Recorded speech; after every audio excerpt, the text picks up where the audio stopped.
नमस्कार, मी राहुल कुलकर्णी. आपल्या रोजच्याच प्रवासामध्ये फारच युनिक माणसं जेव्हा मला भेटतात त्यावेळेला ती महाराष्ट्रासमोर यावीत असा माझा प्रयत्न असतो. मग त्यात सायंटिस्ट असतात, सामान्य माणसं असतात आणि डॉक्टर मंडळी असतात. आता पॅथीबद्दल, ॲलोपॅथी, आयुर्वेद आणि होमिओपॅथी याबद्दल वेगवेगळ्या चर्चा महाराष्ट्रात देशपातळीवरती होतात. माझा स्वतःचा अनुभव मी तुम्हाला सांगतो की मी अनेक वर्ष दुग्धजन्य पदार्थ घेऊच शकत नव्हतो. लॅक्टो टॉलरन्स असं त्याला म्हणतात. मी होमिओपॅथीचा उपचार घेतला आणि अगदी काही आठवड्यामध्ये तो माझा आजार पूर्णपणे बरा झाला. झोपेच्या पण थोड्या ज्या काही समस्या होत्या थोड्याशा त्या पण होमिओपॅथीच्या उपचारानं बऱ्या झाल्या. आणि तेव्हापासून माझ्या मनात अनेक प्रश्न होते होमिओपॅथीबद्दलचे. आणि अशा वेळेला जर एखादा होमिओपॅथीचा डॉक्टर त्यांच्या लिटरेचरमध्ये असं म्हणत असेल की ते होमिओपॅथीद्वारे संपूर्णपणे कॅन्सर बरा करू शकतात, तर मला असं वाटतं की ते एक चर्चेची पण बाब आहे आणि ती महाराष्ट्रासमोर यायला हवे. ते डॉक्टरच आपल्यासोबत आहे. डॉक्टर साहेब, स्वागत आहे. नमस्कार. नमस्कार. तुमचा आधी परिचय करून मी तर बोललोच आहे तुमच्याशी. मी doctor Vijaykumar Mane, MD homeopathy, founder chairman of modern homeopathy multi speciality clinics across world. आणि किती ब्रांचेस तुमच्या? सध्या भारतामध्ये आपले 20 ब्रांचेस आहेत आणि भारतभर पूर्ण पेशंट आहेत आणि जगामध्ये बाहेरच्या 50 देशामध्ये आपले पेशंट आहेत. तुम्ही कोल्हापूरकर?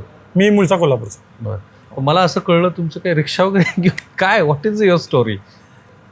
माझी स्टोरी म्हणजे मी कोल्हापूरमध्ये जो काही कल्चर आधी होतं किंवा अजून पण आहे त्या कल्चरमध्ये वाढलेला होतो. मग 9वीपर्यंत टॉपर होतो. 9वी नंतर व्यसनाधीनता, गुंडगिरी यामध्ये गुंतलो गेलो आणि मग शेवटी 3-4 वर्ष आयुष्याची वाया घालवल्यानंतर म्हणजे इतका वर्ष झालेलं होतं की वडील म्हटले आता तू रिक्षा घे, रिक्षा चालव. रिक्षा घ्यायला गेलो. ते फ्रंट इंजिनची रिक्षा होती त्यावेळेला, सीट खाली इंजिन असणारी, ती मला नको होती. वडील म्हटले मग तीच घ्यायला लागेल कारण मिळत नव्हती इंजिन रिक्षा. ही गोष्ट आहे 1989ची. आणि मग वडिलांच्यावर वाद झाला. घरी आलो. नातेवाईक सगळे जमलेले, नातेवाईक सगळे चांगले आहेत, टॉपर डॉक्टर्स आणि इतर फील्डमध्ये. तर मग मत परिवर्तन झालं आणि मग ठरवलं की नाही आपण पुन्हा शिकायचं 12वी सायन्सला. 12वी सायन्सला शिकलो, चांगले मार्क पडले. मग होमिओपॅथीला गेलो आणि मग होमिओपॅथी डॉक्टर झालो. क्युरियस असल्यामुळं पहिल्यापासनं की होमिओपॅथीनं काय होऊ शकतं याचे आदरणीय आमचे प्रिन्सिपल होते शरदचंद्र गुणे सर, त्यांच्या OPDचे रिझल्ट्स बघायचो आणि मग लक्षात आलं की होमिओपॅथीनं गंभीर आजार पण बरे होऊ शकतात.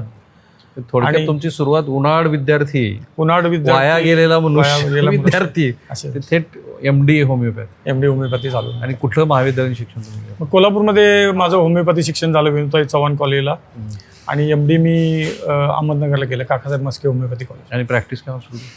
1996 पासून मी प्रॅक्टिस चालू केली. 96 पासून? 96च्या 4 वर्ष. आता 29 वर्ष तुमची सेवा आहे. 30 वर्ष पूर्ण.